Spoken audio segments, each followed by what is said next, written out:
Misteri makna di balik tato Nami di One Piece. Nakama, dari awal kemunculannya, Nami di manga One Piece merupakan karakter nyentrik yang menarik perhatian penggemar. Pasalnya, Nami digambarkan cerdik, mampu melihat kesempatan dan kesempitan, serta memiliki pergerakan yang lincah. Ketiga hal tersebut, jadi bekal Nami buat mencuri harta dari para bajak laut yang ditemuinya dari waktu ke waktu. Nami muncul dengan menggunakan t-shirt biru belang-belang yang dipadukan dengan rok warna oranye yang fit-in di tubuhnya, cocok dengan kepribadiannya. Tapi ternyata gengs, t-shirt biru itu ia gunakan buat menutupi tato berlambang ikan gergaji, tanda dirinya bagian dari bajak laut Arlong. Usut punya usut, dirinya gak ikhlas jadi bagian dari bajak laut Arlong. Sebab, ibu angkatnya, Belemere, jadi korban pembantaian Arlong. Sejak kedatangan Arlong di Pulau Konomi, warga desa mengalami kesusahan dan hidup dengan ketakutan akan kematian tiap harinya. Supaya gak jadi target selanjutnya, warga desa menuruti keinginan Arlong dengan membayar sebesar 100.000 buat orang dewasa dan 50.000 buat anak-anak tiap bulannya.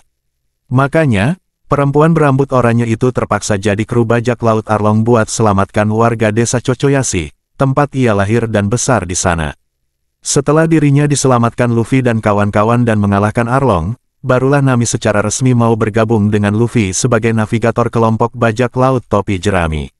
Sebagai tanda dirinya telah selesai dengan pemerintahan Arlong, Nami mengganti tatonya dengan makna yang lebih esoteris. Desain abstraknya melambangkan mikan yang digantung di kincir. Nah, tato barunya ternyata berkaitan dengan masa lalunya di desa Chochoyashi. Apa sih artinya? Lambang mikan dalam tatonya berkaitan dengan sang ibu, Belemere. Keluarga Nami punya satu perkebunan jeruk yang besar agak jauh dari pemukiman. Harusnya, saat Arlong tiba di Pulau Konomi, Nami dan keluarganya gak bisa ditemui Arlong, mengingat rumahnya jauh dari pemukiman. Tapi bro, rumahnya pun ditemukan si bajak laut karena asap dari masakannya keluar lewat cerobong, yang menandakan masih ada kehidupan di luar desa Chochoyashi. Belemere yang miskin, gak punya uang yang cukup buat bayar pajak hidup dirinya serta kedua anaknya pada Arlong. Saat itu, perempuan mantan marinir itu cuma punya 100.000, yang hanya cukup untuk dirinya atau kedua anaknya. Belemere pun mengorbankan dirinya buat selamatkan kedua anaknya dan mati ditembak Arlong di kebun mikannya. Karena gak mau ada korban lagi, Nami secara sukarela mengumpulkan uang buat membeli desa Chochoyashi dari Arlong dan menjadi kacung Arlong dengan menggambarkan peta laut untuknya. Nah, uang-uang yang dikumpulkannya dari mencuri, ia kubur di bawah kebun mikan sang ibu.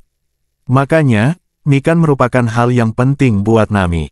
Sedangkan lambang kincir angin yang digantung dengan mikan berkaitan dengan Genzo, serif dari desa Chochoyashi. Saat dirinya kecil, Nami selalu menangis ketika bertemu dengan Genzo karena memiliki wajah yang garang. Akhirnya, sang serif mencari cara buat bikin Nami senang, yakni dengan menggantungkan kincir angin di topinya. Genzo, bagi Nami, bukan sekadar serif.